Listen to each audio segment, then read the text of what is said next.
Bonsoir, bienvenue au Centre de l'Universalité pour une autre conférence avec Daniel Kern. Le titre de la conférence de ce soir, c'est la quête de la compétition. Bonsoir Daniel. Bonsoir. Bon, la quête de la compétition. Pourrais-tu m'expliquer, Daniel, un individu qui est en quête de compétition, pour moi, il se place dans un processus de survie. Qu'est-ce qui fait, quelle étape qu'un homme doit passer pour passer de l'étape de la survie à la vie réelle, finalement? Bon, effectivement, disons que tu résumes suffisamment bien au départ, oui, c'est bien. La quête et la compétition, c'est deux choses différentes.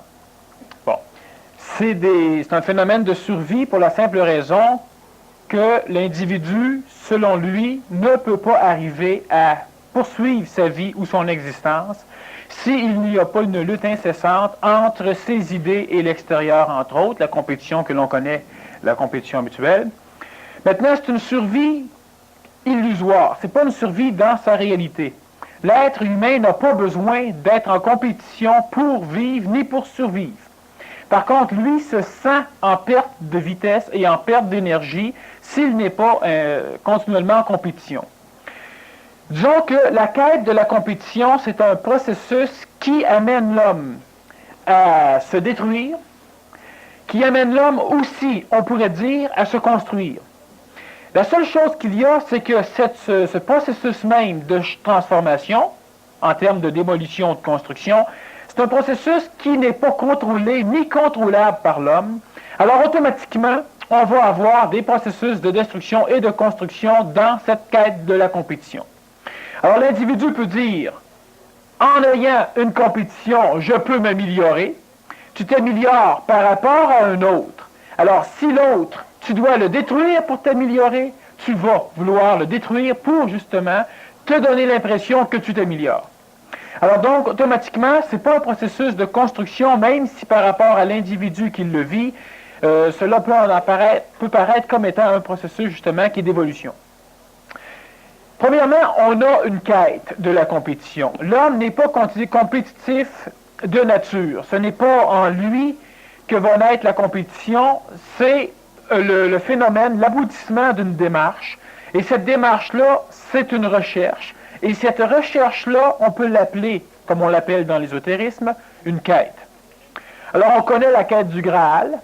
Disons que le mot quête a été surtout placé au niveau du Graal. Le Graal qui était la coupe dans laquelle aurait bu le Nazaréen, Jésus-Christ, avant de se faire crucifier.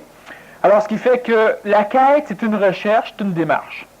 Maintenant, la quête, elle existe de deux manières. Toute l'évolution de l'homme est basée sur une quête. L'homme recherche. Et cette quête, elle est incessante et elle est incessée. Vois-tu, la quête même peut être divisée en deux processus.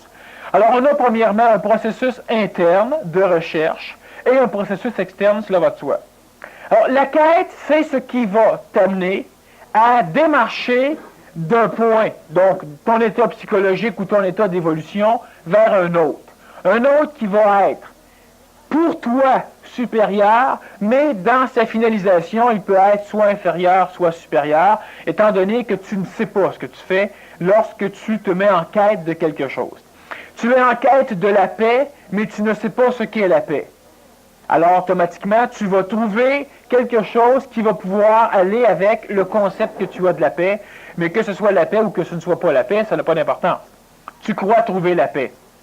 D'illusion en désillusion, tu vas finir par poursuivre ta quête. Alors, si on regarde les deux sortes de quêtes, et ça, c'est un phénomène que l'homme doit comprendre, ce qu'est une quête et ce qu'est la compétition. Parce que la quête de la compétition, c'est un processus d'aberration, c'est un processus d'ignorance, et c'est la base même de toute la structure de nos sociétés, la structure d'éducation, autant dans le spiritualisme, autant dans l'ésotérisme, autant dans le domaine technologique ou le domaine social. Si tu regardes la compétition dans le domaine social, tu dois avoir des meilleures notes qu'un autre, tu dois avoir un meilleur salaire qu'un autre, tu veux avoir la même auto ou un meilleur véhicule qu'un autre, tu regardes ta maison et avant d'inviter quelqu'un, tu dois la ranger de façon à ce que l'autre puisse au moins dire que c'est comme chez lui ou que c'est très beau chez vous. Au niveau de la quête de la compétition religieuse ou spirituelle, ta religion est meilleure que celle d'un autre et tu dois continuellement aller en démarche pour prouver que ta religion ou que ton école spirituelle est meilleure qu'un autre, alors tu convertis. Tu dois convaincre les autres parce que plus il y a de monde converti, plus tu es convaincu.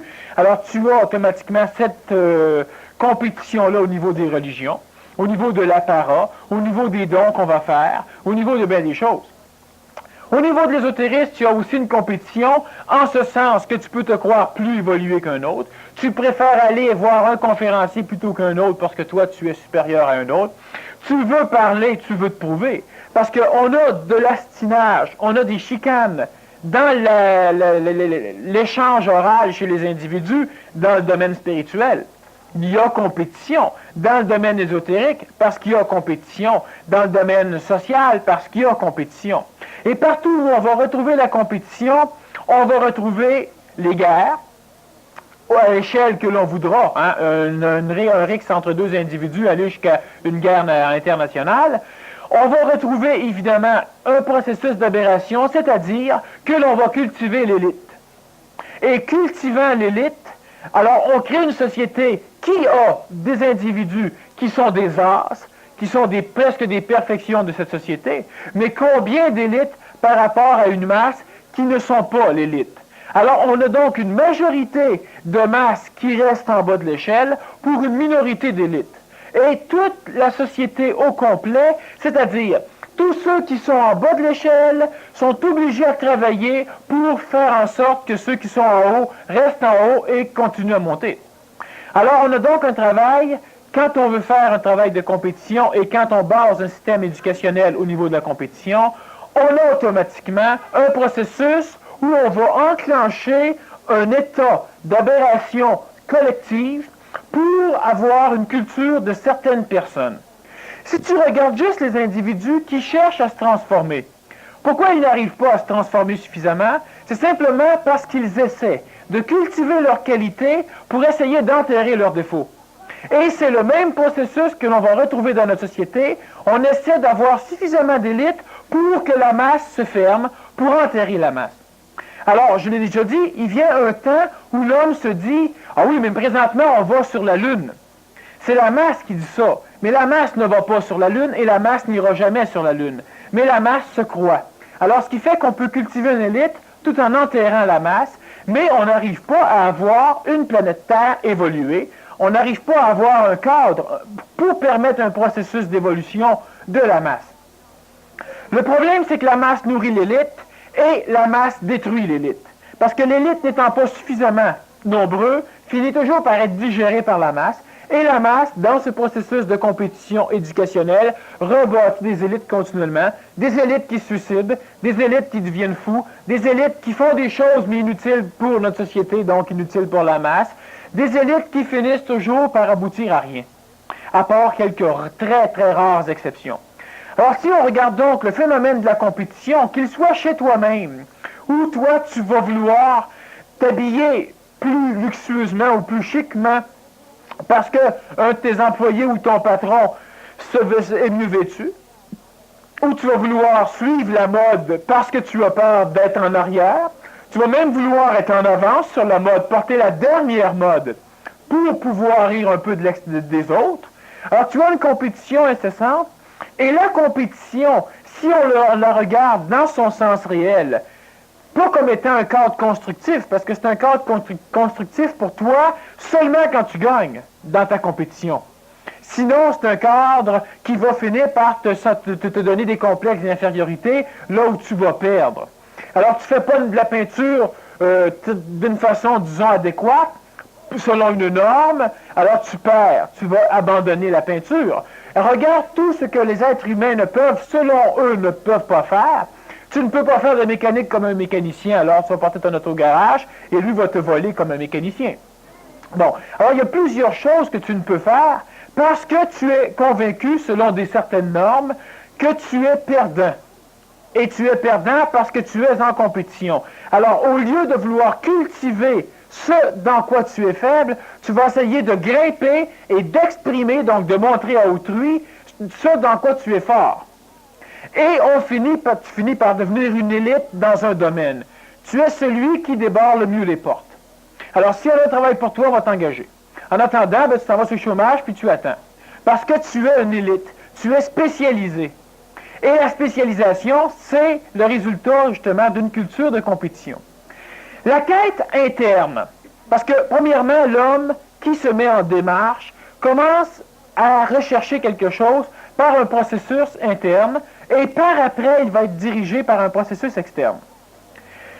La quête interne va débuter chez l'enfant. Elle va s'exprimer par la curiosité, premièrement. Alors, si on regarde la curiosité chez l'enfant, elle va être l'expression d'un processus de sa psychologie, mais une psychologie qui n'est pas dressée, une psychologie qui n'a pas d'expérience. Et comme l'enfant qui biologiquement apparaît sur la Terre à un moment donné, comme dans nos époques, n'a pas un organe cérébral suffisamment développé pour pouvoir avoir accès aux mémoires du monde astral, aux annales akashiques ou à ces mémoires au niveau de sa réincarnation, l'enfant n'a donc pas d'expérience. Alors l'enfant va suivre, va avoir une démarche, une quête de l'extérieur qui va être générée par sa psychologie infantile, sa psychologie ignorante de l'expérience. Alors l'enfant n'a pas peur et l'enfant n'est pas confiant. L'enfant ne connaît pas ces deux expressions de sa psychologie. L'enfant recherche. Alors cette quête finit par lui amener de l'expérience au niveau psychologique, ce qui va amener la peur et la crainte. On peut dire la prudence, selon la morale, mais il vient un temps où ta prudence, c'est une aberration, et c'est, disons, le cas de la majorité des prudences qu'on a ici. Tu es prudent avec l'électricité, alors tu ne touches pas au fil électrique chez vous, et tu n'apprendras jamais l'électricité, parce que tu es prudent. Et regarde ce dans quoi tu es prudent, et regarde ce dans quoi tu es fermé. Bon. Alors l'enfant, par la quête, donc, de l'extérieur, exprimée par sa psychologie, découvre, apprend de l'expérience, acquérir de l'expérience et de l'éducation, et finit par avoir peur. Alors l'enfant ne traversera plus la rue parce qu'il a peur des véhicules. L'enfant ne fera plus de mauvaises choses parce qu'il a peur des fessées de ses parents. Alors l'enfant apprend différentes choses. Il ne mettra plus la langue après la prise de courant parce que ça a déjà brûlé. Hein? Il ne tirera plus après le fil du fer à repasser parce qu'il y a eu des résultats. Alors il va faire attention. Mais il découvre la peur. Et à travers cette peur-là, l'enfant va essayer de canaliser les choses qu'il peut faire où il n'a pas peur parce que les résultats ont toujours été probants. Et essayer d'éliminer les choses qui lui font peur. Mais c'est un processus normal qui n'amène pas l'enfant à être intelligent. Il l'amène à être, disons, dressé un peu comme les animaux que tu vas dresser. Alors l'enfant qui a le contact avec un chien et qui a toujours eu un bon contact avec un chien n'aura jamais peur des chiens. Jusqu'à temps qu'un chien va le mordre, et là, dans son expérience psychologique, l'enfant découvre la peur des chiens, qu'il peut contrôler selon le quota de chiens où il a été bien reçu par rapport au stress psychologique qui va être créé lors de l'agression par un autre chien. Un peu plus loin, toujours dans une démarche intérieure, c'est-à-dire que à l'intérieur de toi, il manque des choses, et ce manque de choses-là te pousse, donc te met en quête de connaissances expérientielles de l'extérieur. Une fois la psychologie suffisamment adaptée et suffisamment peureuse, pour pouvoir se rassurer, la psychologie de l'astral va permettre au mécanisme mental de commencer à entrer en opération. Alors ça, on va découvrir ça chez les enfants de 9 ans, 10 ans, 11 ans, là en montant.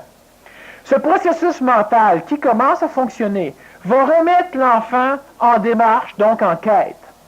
Toujours en exprimant une curiosité, mais qui va amener de l'expérience à son énergie mentale. Et l'expérience amenée à l'énergie mentale amène chez l'être humain de la confiance. Ce qui est différent, évidemment, de la peur, du stress, de l'inquiétude amenée par la quête au niveau de la curiosité astrale. Alors, l'enfant ou l'adulte arrive à pouvoir se dire que telle chose, il a appris qu'il pouvait le manipuler. Alors, tu as peur du feu, mais tu peux manipuler le feu. Tu as peur de l'électricité, mais tu sais que tu peux manipuler l'électricité, donc tu ne prends plus de choc. Alors, ce qui fait que tu, par cette quête interne, donc toujours relié à un processus interne de découverte de l'extérieur, tu finis par avoir peur, on peut appeler ça aussi la prudence, mais disons que c'est une peur incontrôlée, la prudence. Tu ne peux pas passer par-dessus et maîtriser l'extérieur, tu ne le fais pas parce que tu es prudent. Alors donc, tu te limites. L'être le plus prudent, c'est l'être le plus limité. Parce qu'il y a seulement ceux qui tentent des choses qui meurent, qui se rendent infirmes et qui réussissent à faire avancer le schéma global de la population. Il y a seulement les fous qui réussissent à changer la population et à changer les cadres dans lesquels on évolue. Alors donc, cette quête de l'intérieur finit une fois que le mental a suffisamment travaillé au niveau des découvertes de l'extérieur par donner un individu supposément équilibré qui est capable d'être restreint par une certaine prudence, par une certaine peur, mais qui est capable quand même d'être fonctionnel à travers des éléments de peur psychologique, de par son expérience mentale. Si on en resterait là, ça serait pas pire. Mais immédiatement, l'être se met en démarche, donc en quête, mais là, il est maîtrisé, c'est une quête qui est générée non pas par l'intérieur, mais par l'extérieur. Cette quête-là, elle est, disons, de deux sortes. Elle est de type psychologique, donc astral, et de type supramental. Parlons de la quête astrale pour commencer, la quête générée par l'extérieur. La quête qui, justement, va t'amener à suivre la mode. Ce n'est pas la curiosité qui t'amène à suivre la mode. Ce n'est pas cette quête de la découverte de l'extérieur exprimée par la curiosité. L'enfant se fout de la mode. Par contre, il recherche. Il veut goûter le vêtement, il veut essayer différentes choses, il veut plonger de plus haut, il veut faire des choses. Quand l'individu est limité par sa peur psychologique, mais légèrement, disons, potentiellement efficace de par sa confiance mentale, l'individu arrive à être relié à l'expressivité de l'astral extérieur, donc il devient manipulé non plus par ses schémas astrales intérieurs suite à ses réincarnations ou suite à son éducation familiale, aux relations qu'il va y avoir entre les énergies des parents et de ses frères et sœurs et de lui-même. L'enfant devient relié, donc manipulé, et ça c'est le cas, disons, de la population présentement sur la Terre, par une quête générée par l'extérieur, par l'astral de la société, par l'astral de la planète, donc par la psychologie planétaire ou la psychologie sociétaire. Alors cette personne-là se met donc à démarcher. Il est manipulé et il recherche des choses parce que tout le monde le recherche. Alors si tout le monde va à la messe, tu finis par y aller. Tu es plus curieux, tu y vas quand même. Tu recherches une évolution parce que la population de masse recherche l'évolution. Tu recherches un but dans la vie. Et quand tu te mets à rechercher un but dans la vie, c'est que tu recherches un coin où, dans l'extérieur, planétaire ou sociétaire ou religieux ou n'importe quoi, un petit coin où toi, là-dedans, tu vas être capable, enfin, d'être un des engrenages de tout l'extérieur. C'est le but dans ta vie. Il peut être spirituel, sociétaire, militaire, différentes formes. Alors, automatiquement, tu te mets en quête d'un but dans ta vie. Et ça, ce sont des énergies astrales qui t'attirent. Alors toi, tu avais une attraction sur les formes extérieures, mais quand tu étais au niveau curieux, tu n'étais pas attiré par des choses comme on le prétend souvent, l'enfant est attiré par les couleurs. Non, toi, tu attirais des choses à toi. Alors ton mécanisme faisait que tu t'en allais à des endroits où ta curiosité pouvait être satisfaite. Mais l'extérieur ne te manipulait pas. Alors si tu regardes, tu étais l'aimant, et il y avait un immense mur de métal, donc l'aimant est déplacé vers le mur de métal, mais cela n'empêche pas que c'est l'aimant qui attire le mur de métal, même si l'aimant est déplacé. Alors tant que c'est l'expressivité de la curiosité, c'est l'être qui est curieux, qui génère une énergie, cette expressivité, cette compétition-là est générée par lui, et lui attire des choses. Si on regarde les rapports de masse ou de solidité, lui va être déplacé vers la chose, mais c'est lui qui génère l'attraction. Quand on arrive donc à l'adulte, lui ne génère plus d'attraction ou presque plus d'attraction. Il n'est plus curieux. L'adulte n'est jamais curieux comme l'enfant, mais l'adulte est beaucoup plus manipulé que par l'extérieur que l'enfant. Alors l'adulte se trouve à être attiré maintenant par des schémas d'attraction astrale d'extérieur. Il y a une manifestation, l'adulte va aller voir, mais pas pour la curiosité comme pour l'attraction énergétique de la manipulation sociale. L'adulte va voter. L'adulte va regarder des accidents, ce que l'enfant va faire 2-3 fois par curiosité, mais il ne s'attachera pas à ça. Sauf quand l'enfant arrive à un âge où il peut commencer à être attiré par les choses extérieures. Donc l'enfant se met en quête, comme l'adulte se met en quête. La démarche spirituelle, elle est de deux ordres. Une quête de l'astral spirituel planétaire, ce qui va forcer les individus à avoir une idée d'une mission à accomplir, à vouloir aider le plan planétaire, à vouloir trouver un but dans leur vie. Alors, il y a plusieurs formes d'expression de cette compétition de cette quête de compétition qui va être reliée, qui va être manipulée par les formes d'énergie astrale, planétaire ou sociétaire. Et tu as une deuxième forme de cette quête extérieure qui, elle, est une quête où tu vas être attiré par une énergie, non pas astrale, mais supramentale. Il n'y a pas d'énergie mentale qui attire l'être humain. L'énergie mentale est un processus astral et qui est généré que par le processus intérieur à l'homme. L'homme développe son énergie mentale par la connaissance qu'il acquiert au niveau de l'expérience, donc par la connaissance qu'il acquiert au niveau de l'énergie astrale, et il peut s'en servir au niveau du plan mental. Mais l'homme ne peut pas être attiré par son plan mental. Par contre, le plan supramental peut lui aussi créer un canal dans lequel un individu va pouvoir se placer et l'individu va être attiré vers l'extrémité de ce canal-là. Et ça, c'est la quête de la conscientisation. Daniel, quand on regarde le cheminement de ce que tu viens de dire, la quête extérieure de la compétition, finalement, c'est une simulation de la vie.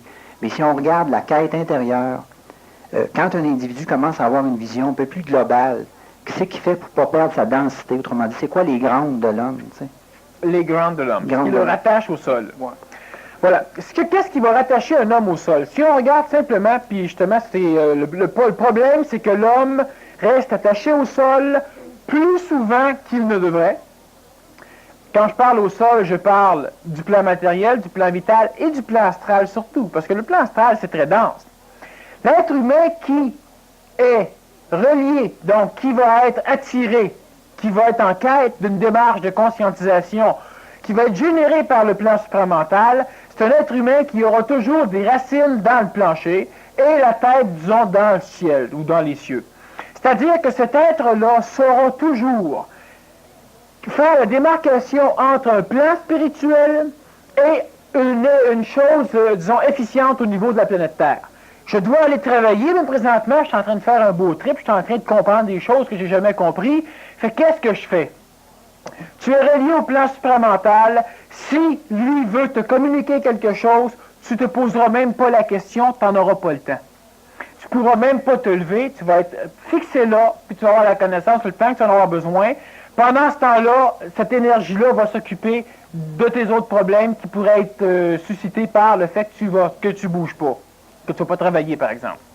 Si tu es relié au plan de l'astralité spirituelle ou de l'astralité supramentale planétaire, tu vas te poser la question et tu vas préférer, parce que tu vas goûter, parce que tu vas jouir, tu vas être capable de te délecter de l'état de connaissance, donc de l'état, disons, de contact que tu vis présentement, et pouvant te délecter de cet état de contact-là, tu ne fais qu'expérimenter un processus astral de manipulation qui te fait croire que tu es en contact supramental, mais vu que tu peux t'en délecter, cette délectation-là te laisse en contact avec le phénomène de l'astral supramental. Si tu es relié à l'astral supramental, pas l'astral, mais à l'énergie supramentale authentique, tu n'auras jamais de délectation de cette énergie-là. Elle n'est pas dégustable par la psychologie astrale parce qu'elle n'est emmagasinée que par la mémoire de l'astral ou par l'énergie mentale. Tu vas pouvoir déguster cette énergie-là une fois que le contact va avoir été coupé et que tu vas pouvoir te mettre en contact avec les vestiges dans ta mémoire de ce contact-là. Alors l'homme reste au sol, c'est-à-dire que l'homme garde la tête froide s'il est relié avec l'énergie supramentale, mais l'homme risque de perdre la tête froide parce que l'homme est en quête de connaissance. L'homme est en quête. Tous les individus qui sont présentement en quête de connaissance, en quête de transformation, en quête d'élimination de problèmes, en quête d'amélioration de santé ou de processus psychologique, en quête de fuite de douleur ou de recherche de plaisir, sont les individus qui sont rattachés à une énergie astrale, disons évoluante ou évolutive, mais de l'astral toujours. Et ces individus-là se mettent en quête de quelque chose, et pour pouvoir assurer cette quête, ils devront se bâtir une idée de ce qu'ils recherchent. Parce que l'être humain pense que c'est fou que de rechercher quelque chose, mais de ne pas savoir ce que l'on recherche. L'être humain pense que c'est stupide de faire ça. Je cherche quelque chose. Alors, que cherches-tu? Je ne le sais pas. Mais je cherche. Et ça fait 15 ans que je cherche, mais je ne sais pas ce que je cherche. Alors, l'être humain pense que c'est stupide. Pour pallier à cette stupidité apparente de la recherche de rien, l'être humain bâtit une structure de forme, une idée, un concept, pour pouvoir dire « je recherche la paix, je recherche Dieu, je recherche la sérénité ». Et là, on dit « ah ben là, c'est moins stupide ».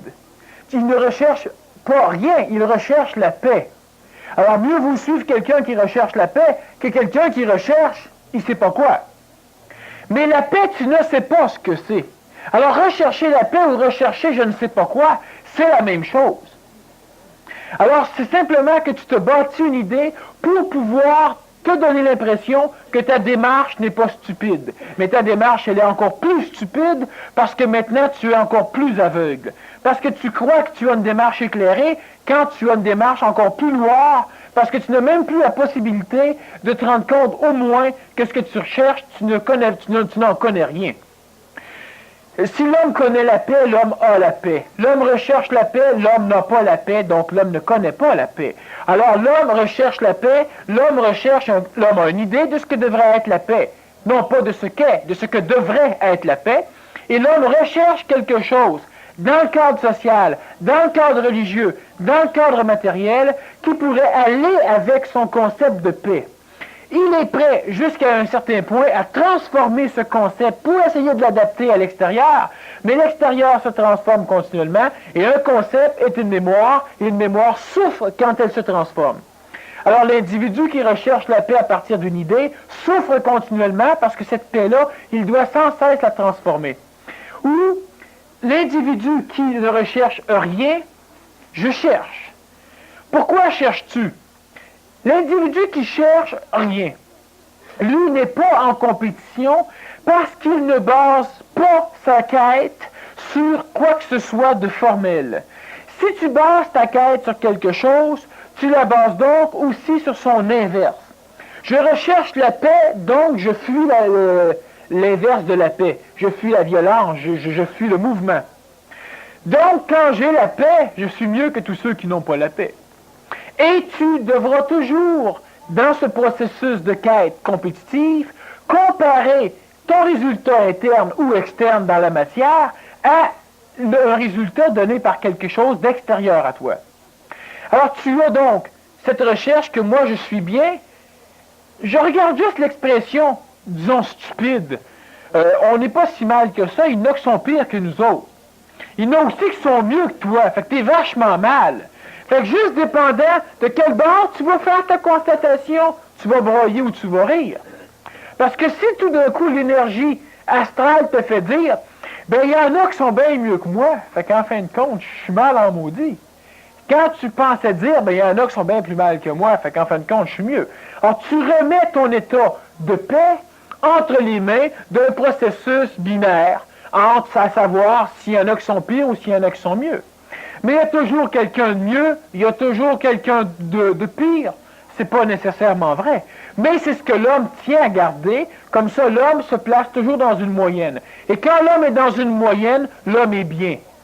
C'est pourquoi que l'homme reste dans une masse, et l'homme ne veut pas être marginal de la masse. Alors on suit la mode, on suit les processus publicitaires, et on fait un peu ce que tout le monde fait. Alors si tu regardes, au niveau de l'expressivité de l'individu qui recherche rien, il est en quête, mais il n'y a pas de compétition. Quand va-t-il avoir trouvé? Jamais. Sans doute qu'il ne trouvera jamais.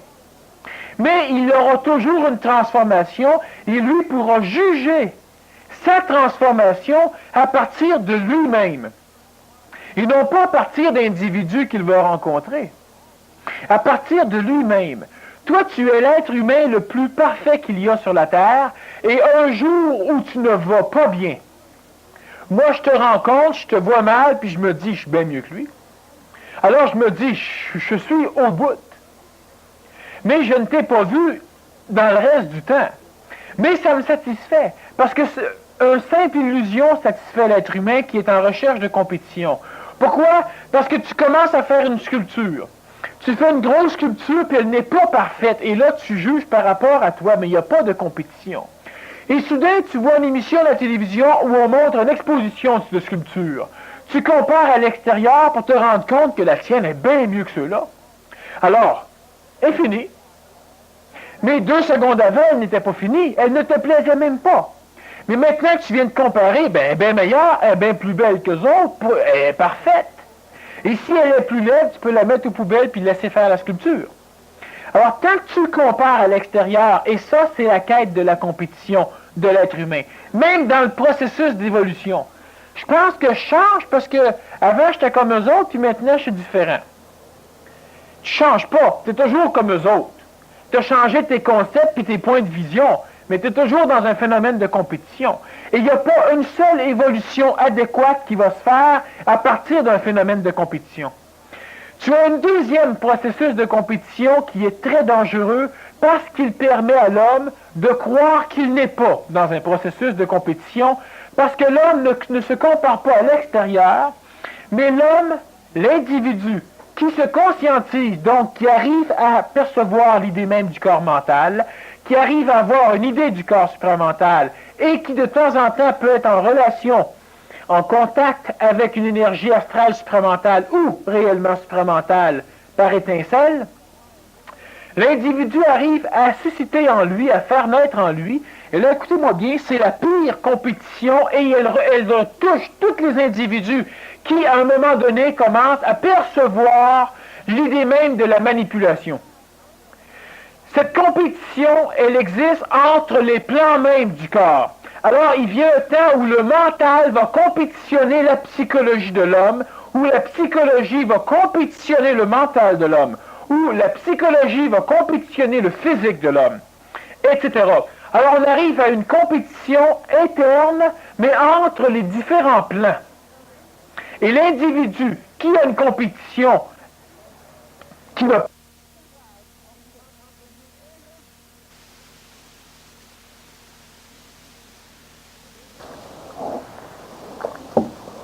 l'individu qui a une quête sans compétition, lui, va comparer un processus avec l'idée même dans le mental de ce qu'il veut faire et le résultat efficace dans le mental de ce qu'il a fait. Ça va lui plaire ou ça ne lui plaira pas. Jamais il ne s'en sentira coupable et jamais il ne comparera sa création avec une chose extérieure. Mais l'individu qui est en quête et qui est compétitif par rapport à ces différents corps. Je veux contrôler mes émotions. Mon mental va finir par contrôler. C'est un processus normal où le mental, un jour, va finir par pouvoir canaliser les énergies astrales. Mais le mental ne doit jamais vouloir le faire. Et le mental, je le répète, est suscité par notre psychologie. L'énergie intellectuelle qui habite l'homme prend naissance dans ses mémoires. Et toute notre psychologie comparative ou compétitive vient de nos mémoires où je compare quelque chose que je viens de voir, mon verre est plus vide que le tien. Parce que je ne vois pas le tien, mais en mémoire, j'ai que le tien est plus plein que le mien. Alors, on compare de par une psychologie, mais mentalement aussi, on y va à partir de nos mémoires. Ce qui peut arriver, c'est que ce mental-là, dans ses débuts de formation, dans son début de naissance, ce que moi j'appelle l'intellect, a encore un phénomène de désir. Il est relié à l'astral, et l'astral qui est relié au mental peut finir par former une espèce de corps astralo-mental qui, lui, va entrer en compétition contre le reste de l'astral qui n'a pas de mental. Alors, ce qui va arriver, c'est que toi, tu as un goût. Alors, je vais prendre de l'eau. Puis, en fin de compte, non, je suis bien stupide de prendre de l'eau. Je ne prendrai pas de l'eau, je vais prendre des protéines prédigérées parce que c'est meilleur, je suis en régime, quoi que ce soit. L'individu, continuellement, dans l'expressivité de sa conscientisation, finit par vivre un état de compétition intercorporalité, donc entre le corps mental et le corps astral, entre le corps astral et le corps vital. Voyez-vous, le corps vital est ce qui permet à l'homme de rester en vie, c'est la vie. C'est l'énergie de la vie. Par contre, lorsqu'il y a compétition entre le corps psychologique et le corps vital, on va assister à un regain d'énergie opéré par la psychologie. Quand l'individu se dit ah, mais moi, je suis capable de lever ce pot-là, tu vas voir. Là, il s'en va là, puis il commence à s'agripper après ça, puis il va jusqu'à même se faire mal. Sa psychologie s'exprime et elle est convaincue qu'elle peut faire marcher le corps physique beaucoup mieux que normalement le corps physique pourrait faire. Alors, elle va par-dessus la limite du corps physique. Et ça, c'est une compétition dans le domaine des sports. Quand tu arrives à prendre, par exemple, des produits chimiques, à prendre des produits organiques pour pouvoir, disons, te droguer, on appelle ça te doper, hein, pour pouvoir augmenter ton processus physique, ta psychologie, elle a un désir, elle veut acquérir le résultat et elle va obliger le corps à le faire. Le corps peut en mourir, le corps peut se détruire, mais c'est pas grave, ta psychologie, elle est convaincue, elle, qu'elle peut le faire. Tu es malade, tu fumes. Oh, mais moi, je suis suffisamment évolué, de toute façon, la fumée, ça me dérangera, ne me dérange pas mon corps. Bon, alors si tu es suffisamment évolué, mais que tu n'es pas capable d'avoir suffisamment de volonté astrale pour arrêter de fumer, attends-toi pas à avoir suffisamment de volonté astrale pour obliger le corps à ne pas souffrir de la nicotine et du goudron. Bon, alors ce qui fait que tu as une compétition, et celle-là, c'est la pire, parce que l'individu conçoit cette compétition entre les corps comme un processus parfait d'évolution. L'individu normal conçoit la compétition comme un processus d'amélioration. Alors, je fais une compétition de judo, je fais une compétition d'arts martiaux, et quand je gagne, je me suis amélioré. Ou je me suis pris contre quelqu'un qui était réellement poire. Mais si je te donne une médaille, si tu te bats pour un public ou encore pour les médailles, il y a un moment donné où, qu'il soit faible ou fort, il était fort. Et tu vas gagner. C'est tout ce qui t'intéressait. Et toi, tu appelles ça un processus d'amélioration. Mais c'est vrai pour toi, parce que tu gagnes. Pour l'autre qui perd, ce n'en est pas un, et c'est un processus de décadence. Et comme on donne 3 médailles aux Olympiques, ou 3 médailles dans n'importe quel sport de compétition, il y a toujours plus de perdants que de gagnants, donc on a toujours un refoulement de masse dans la décrépitude pour avoir une petite minorité d'élite. La compétition se fait entre l'individu et lui-même, à la condition qu'elle se fasse entre un corps et lui-même. Le mental peut s'auto-juger pour savoir si l'expression qu'il a pu avoir par l'intermédiaire de la matière est suffisant à ce qu'il concevait. La psychologie de l'amour, la psychologie de la crainte, la psychologie de la peur, la psychologie de la créativité devrait se juger de par elle-même. Et non pas de par un phénomène extérieur, de par l'expressivité d'un autre, ou de par ce que le mental aurait voulu que la psychologie exprime. Si tu as une compétition entre les corps, ça va te donner l'impression, comme la compétition extérieure donne l'impression à la masse qu'il y a une amélioration, ça va te donner l'impression, toi, que tu t'améliores.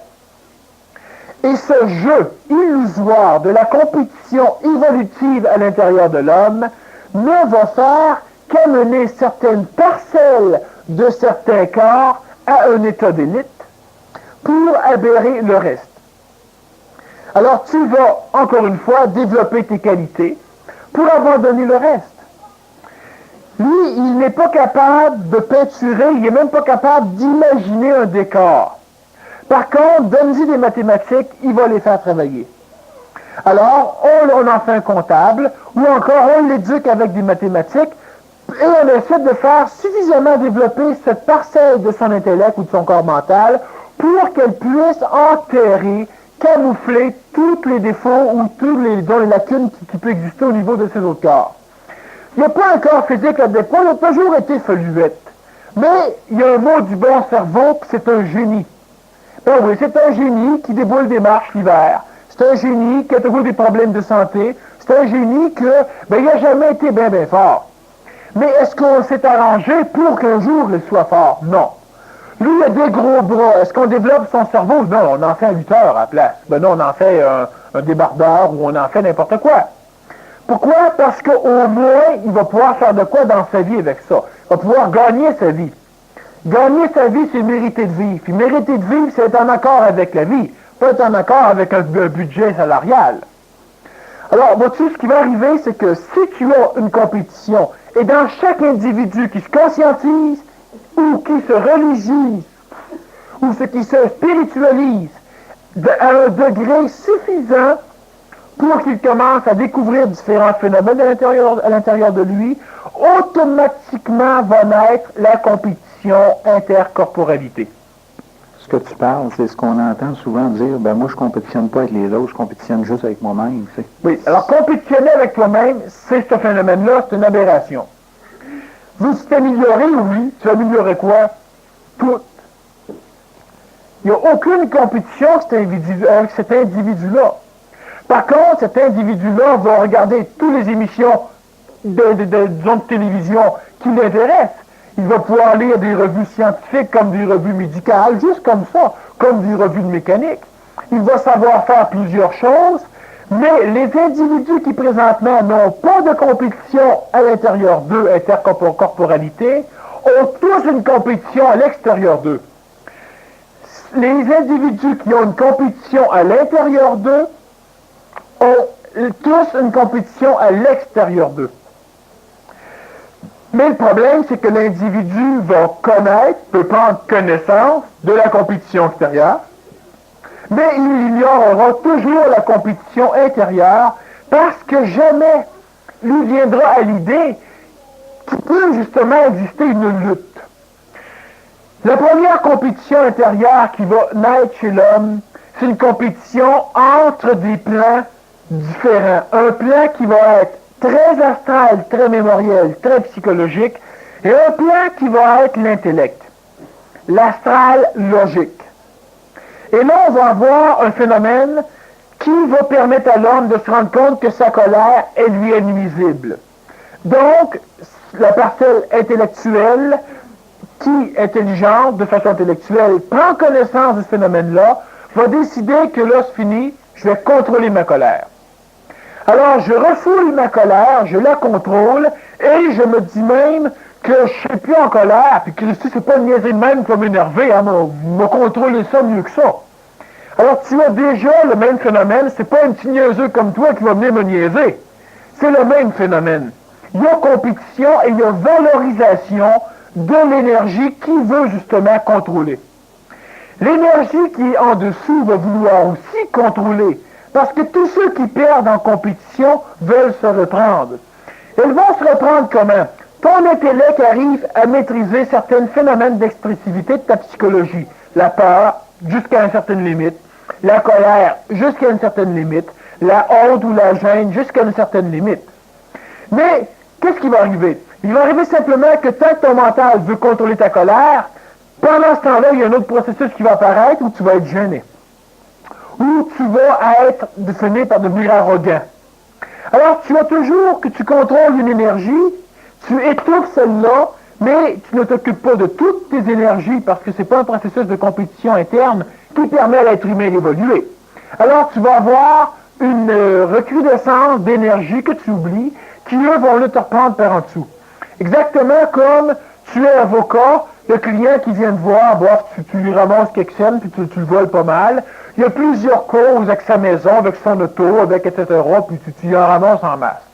À un moment donné, tu as un accident de char, puis tu as un éclatement de la rate, tu rentres à l'hôpital, puis le médecin qui te reçoit, c'est lui.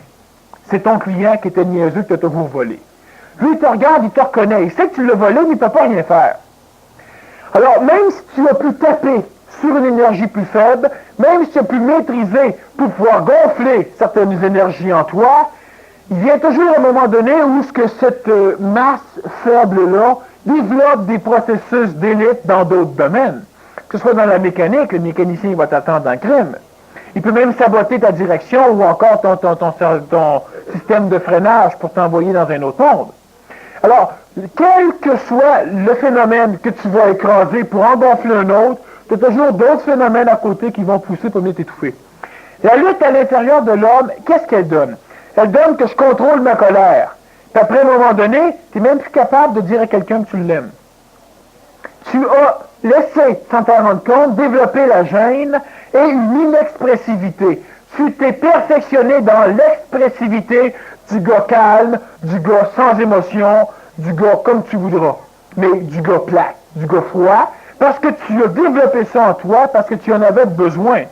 Et tout le reste, s'ils sont pas contents de moi comme ça, si tu veux que je te dise, mais c'est toujours ça qui arrive. La compétition ne développe que certaines choses d'élite pour enterrer le reste, et ce reste-là finit toujours par te revenir sur la tête parce que tu en auras besoin à un moment donné, et là, tu auras payé le prix. Alors, l'individu qui a une lutte à l'intérieur de lui entre différents corps, cette lutte-là, il doit la cerner. Parce que quel que soit l'individu qui veut s'améliorer, c'est un individu qui déjà a une lutte en lui et qui a déjà un processus de compétition qui est démarré à l'intérieur de lui. Et ce processus-là l'amène à fermer des portes, à développer certaines choses. J'ai perdu ma famille parce que j'ai suivi tel conférencier. J'ai fait telle chose, j'ai laissé mon travail parce que je suis rentré dans telle religion, et puis en fin de compte, eux autres ne voulaient pas que je porte mon gros crucifix ou mon gros ou je sais pas quoi. Alors, ce qui fait que j'ai laissé mon travail. Je suis rentré dans les hippies, puis il fallait que je me fasse couper les cheveux, fait que j'ai démissionné. C'est pas eux autres qui vont me faire couper les cheveux, quand même. Je suis plus moi-même que ça. Bon, alors tu es complètement manipulé, il y a des compétitions à l'intérieur de toi qui t'obligent à perdre.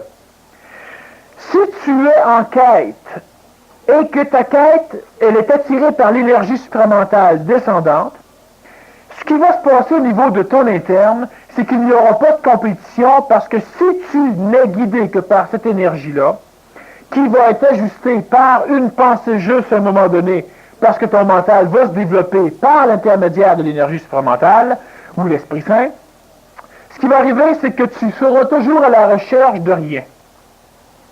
Tu seras en recherche, tu seras en démarche, sans contexte, sans concept, sans idée, sans spéculation.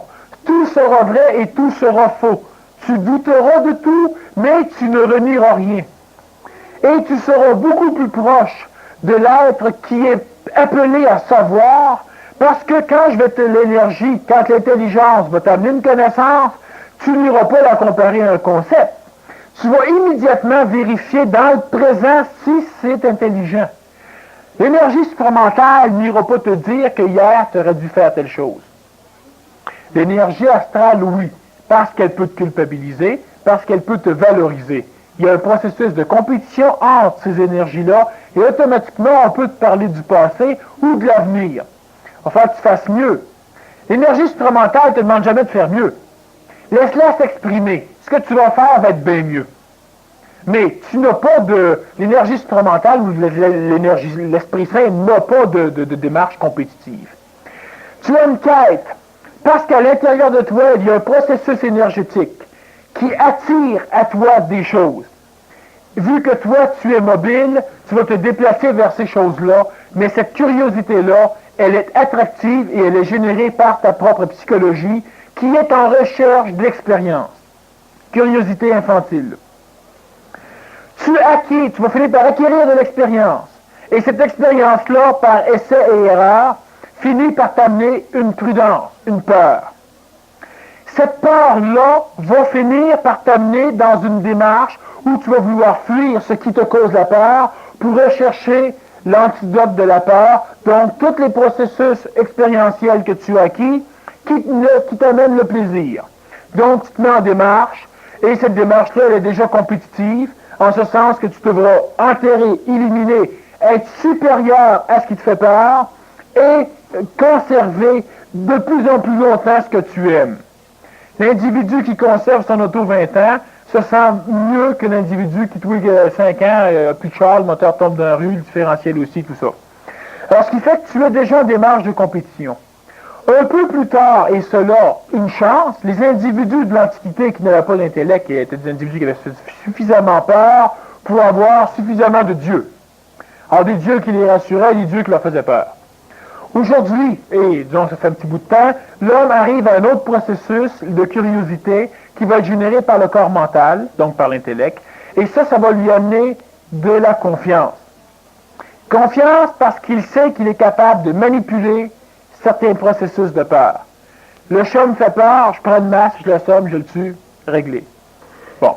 Alors, tu peux manipuler des processus dans ce genre-là, et tu peux aller jusqu'à construire une arme à feu, ou en tout cas, tu peux aller jusqu'à très loin, pour pouvoir manipuler, ça te donne une confiance. Mais cette confiance qui apparaît parce qu'elle camoufle un phénomène de peur, tu devras la nourrir continuellement, parce que continuer à vivre, tu vas acquérir de l'expérience continuellement, et acquérissant de l'expérience continuellement, tu vas acquérir de nouvelles fonctions, de nouvelles formes d'expression de la peur.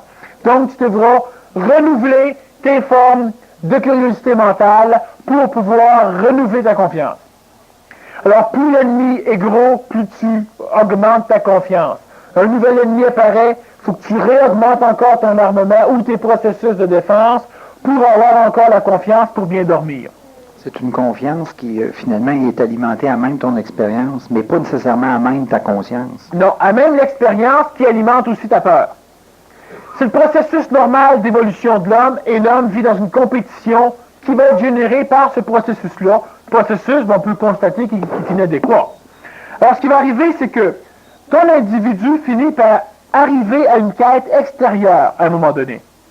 Vivant de l'expérience, il découvre aussi des tangentes qui sont déjà bâties dans une société, par exemple, où tu vas vouloir devenir policier, où tu vas vouloir devenir plombier, où tu vas vouloir devenir médecin, où tu vas vouloir devenir chômeur, ou assistés sociaux. Bon, parce qu'il y en a qui préparent ça à l'école. Alors, ce qui va arriver, c'est que cette attraction-là devient une quête de démarche, de confiance, de fuite de la peur, qui est générée non plus par toi et par ton expérience, mais qui sont des canaux tracés dans l'extérieur. Là, va intervenir la réelle manipulation de l'extérieur. Alors, si on fait un film, si on fait une annonce, si on fait certaines choses, ou si tu apprends des choses de l'extérieur, ça va lentement donner une tangente à ta vie. L'enfant qui est curieux ne prépare pas son avenir, en ce sens qu'il ne se prépare pas à être une spécialité particulière. Ce n'est pas entre l'âge de 0 et 14 ans que tu te prépares à être médecin. Par après, quand ton contexte mental est suffisamment développé pour avoir une confiance de la vie, tu finis par être attiré par une énergie extérieure qui, elle, va fitter avec toi selon l'expérience, justement, que tu vas avoir acquis au cours de ton éducation infantile. Et cette énergie-là qui va aller en relation avec toi, qui va y avoir une espèce de résonance, va t'attirer dans un cheminement de la vie qui va t'amener à être médecin, à être assisté social, à être travaillant ou à être paresseux. Alors, ce qui fait que cette énergie-là, elle, commence à te manipuler. Ça, c'est la deuxième quête, une quête extérieure qui va faire en sorte que tout d'un coup, l'individu se lève puis décide de faire de quoi avec sa vie. Mais en réalité, il décide de prêter sa vie au contexte qui décide de l'attirer. Cette quête-là peut être sociale, religieuse, militaire, ou etc. Mais l'individu, à travers ça, finit de temps en temps, parce que son processus mental se développe, à être attiré par une nouvelle forme d'énergie, qui est l'énergie supramentale. Elle aussi va dresser un canal dans lequel l'individu va être appelé à se placer. Quand il se place dedans, il fait la volonté du Père, il ne fait plus la sienne ou celle de la planète. Mais l'individu, pendant longtemps, va rester pris entre le canal supramental et le canal de sa psychologie insécure. L'individu qui rentre dans une religion parce que l'individu est insécure, il veut connaître un Dieu qui va lui donner une sécurité là où il n'en a pas. L'individu qui recherche une démarche au niveau ésotérique recherche des réponses là où il n'en a pas pour être plus sécure. Il recherche un guérisseur. Il recherche un voyant pour connaître l'avenir. Il recherche des méthodes et des techniques pour pouvoir, on dit s'améliorer. Illusion et farce, mensonge. En réalité, c'est pour pouvoir te sécuriser. Et tu seras toujours en démarche d'école en école, de religion en religion, parce que, comme tout à l'heure je l'ai dit, ton processus d'expérience est continuel, la peur que tu vas acquérir est continuelle, donc la confiance te pousse à démarcher continuellement. L'individu qui arrive dans un processus où l'énergie supramentale peut suffisamment pénétrer à l'intérieur à son insu pour pouvoir commencer à faire vibrer l'énergie mentale, va déclencher chez l'être humain le processus de compétition entre les corps. Et là, c'est dangereux parce que l'individu se croit encore une fois supérieur aux autres. Ça crée le snobisme supramental, le snobisme ésotérique ou le snobisme évolutionnaire, et l'individu finit même par ne plus être snob. Il veut s'améliorer et il est en colère de temps en temps par rapport à lui-même. Cette colère-là, elle est de deux ordres. L'homme peut être en colère pour exprimer un phénomène astral, pour exprimer simplement un manque de matériel pour exprimer une énergie astrale, ce qui fait que ça te frustre, et tu exprimes la colère, parce que la colère s'exprime à peu près n'importe où, c'est comme la peur.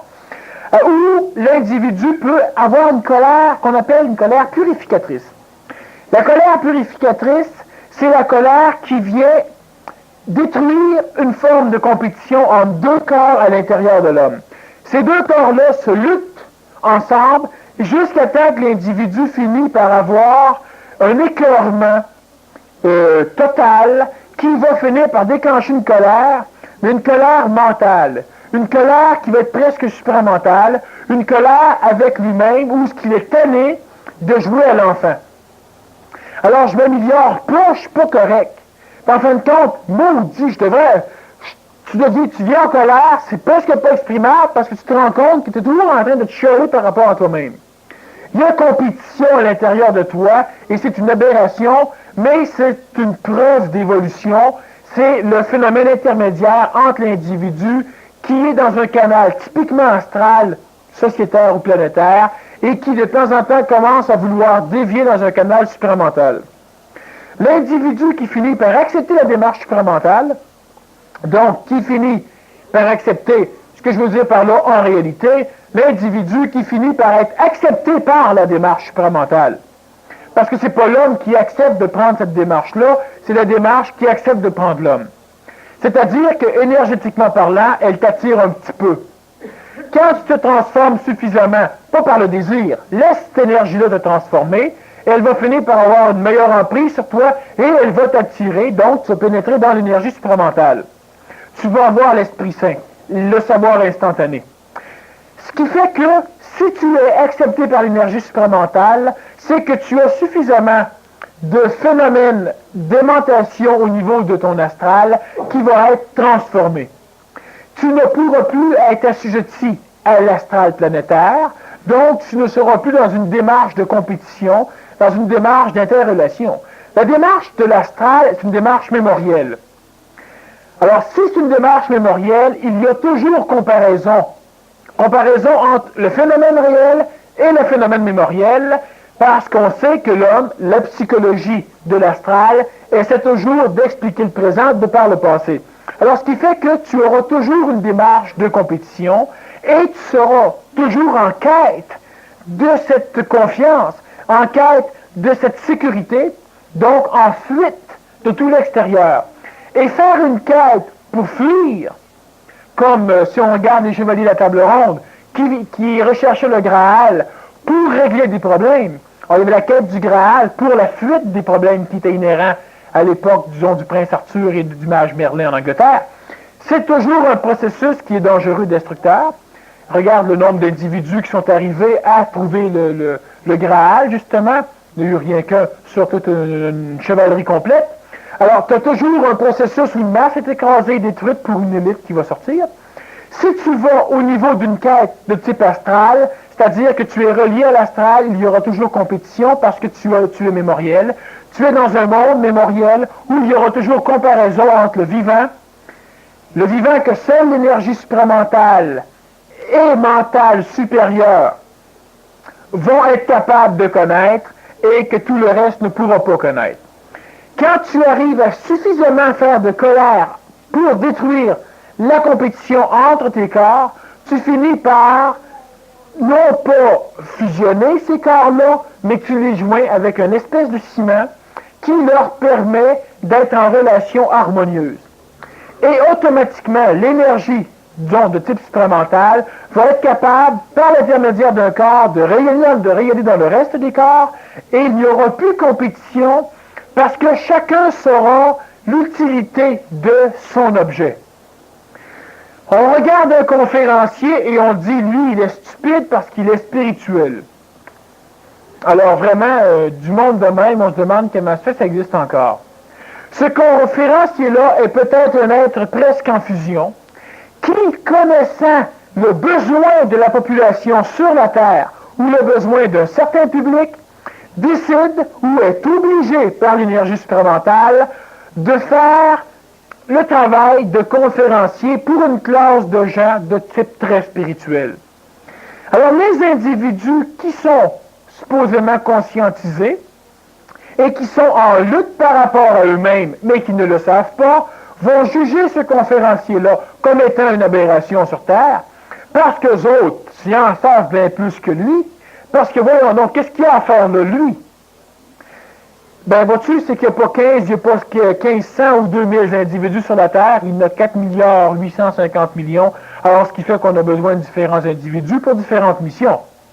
L'individu qui arrive justement à pouvoir connaître le plan astral, là où il est limité et là où il est utile, le plan de sa psychologie, là où il est limité et là où il est utile, et les autres plans, comme ils sont et tels qu'ils sont, s'évertuera donc à faire travailler ces 4 plans-là pour les développer, les 4 ou les 5, s'ils commencent à être reliés au niveau supramental, d'une manière coordonnée, pour ne pas risquer, par une compétition interne, d'arriver à développer des élites dans certaines formes d'énergie, d'expressivité de son énergie, et ce qui va l'obliger un jour à devoir faire un retour en arrière pour pouvoir s'occuper de tout ce qu'il a laissé tomber. On parle souvent du retour aux enfers que le Nazaréen a fait, c'est cet état-là. Si on regarde simplement que dans une classe, je fais travailler la masse, puis je laisse tomber le reste. Un jour, la société est obligée de s'occuper du reste, de leur trouver des emplois, quitte même à subventionner puis à créer des emplois inutiles, à leur donner de l'argent puis à les laisser chez eux. Pas qu'ils traînent dans la rue, parce qu'il faut qu'on les engendre qu'on marche, puis nous, les riches, on n'aime pas ça. Alors on leur donne un peu d'argent, puis ils restent chez eux. Bon. On leur paye des vues de temps en temps, puis des Michael Jackson, puis on a la paix. Bon, ça va. On ne les aide pas. On ne fait qu'entretenir un phénomène parce qu'on a une élite. Mais même si on a une élite, on est toujours obligé un jour de faire un retour aux enfers et de devoir mater une révolution, une guerre civile. Parce que les guerres civiles, c'est la masse qui le faisait. La masse imbécile, non instruite, que tu ne voulais pas instruire, que les gouvernements ne voulaient pas instruire, où tu as des manifestations pour avoir des choses, et tu t'es jamais occupé de ces gens-là. Tu t'es occupé de ton élite. Mais l'élite, ben, après ça, l'énergie que tu voulais qu'elle exprime, elle est obligée d'attendre puis d'exprimer une énergie de contrôle des masses. Les gouvernements font toujours ça. Tu prends un gouvernement qui a des vaches de bonnes idées. On réussit à le placer au pouvoir. Une fois au pouvoir, ben, il regarde en bas, puis toutes ces idées, c'est inaccessible. Si on prend l'idée du gouvernement québécois, tu as du monde qui, avant d'être élus, sont extraordinaires, puis une fois en place, tout ce qu'ils ont besoin n'existe pas. Mais dans le peuple, ils le croyaient. Une fois en haut, il y a des structures, il n'y a plus rien. Tu es l'élite. Mais quand tu étais dans la population, tu étais dans la masse. Une fois que tu es l'élite, la masse n'est plus avec toi. Et la masse, elle ne peut plus travailler, elle ne peut plus te comprendre, tu dois travailler tout seul. Ce qui fait que lentement, tu te désagrèges. Ce qui est le cas de tous les gouvernements qui ont le moindrement d'allure, qui montent au pouvoir. Bon. Alors, ce qui va arriver, c'est que dans n'importe quelle compétition chez l'homme, comme une compétition versus l'extérieur, tu as 3 enfants dont un génie, occupe-toi juste de lui. À un moment donné, ben, tu as tes 2 autres enfants qui décident qu'ils te mettent à la porte chez vous, ou qui décident qu'ils t'assomment, ou qui ont fait un vol, il faut aller au poste de police. Ceux que tu t'es pas occupé, il faut que tu t'en occupes, il faut que tu oublies ton génie. Tout ce qui est en toi, c'est pareil. Tu développes un phénomène extraordinaire, puis tout d'un coup, ton enfant veut se suicider. Qu'est-ce que tu fais? Tout le reste, tu n'as jamais communiqué avec. Tu es un élite. Tu es un inutile. Et les compétitions intérieures amènent l'homme à être inutile dans l'évolution. Merci. Si vous avez des questions à la deuxième partie, vous pourrez les remplir, les petits coupons bleus, et les laisser ici. Merci.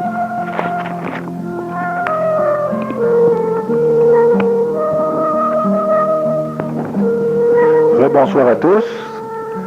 J'ai eu l'occasion de voir qu'il y avait encore plusieurs visages nouveaux.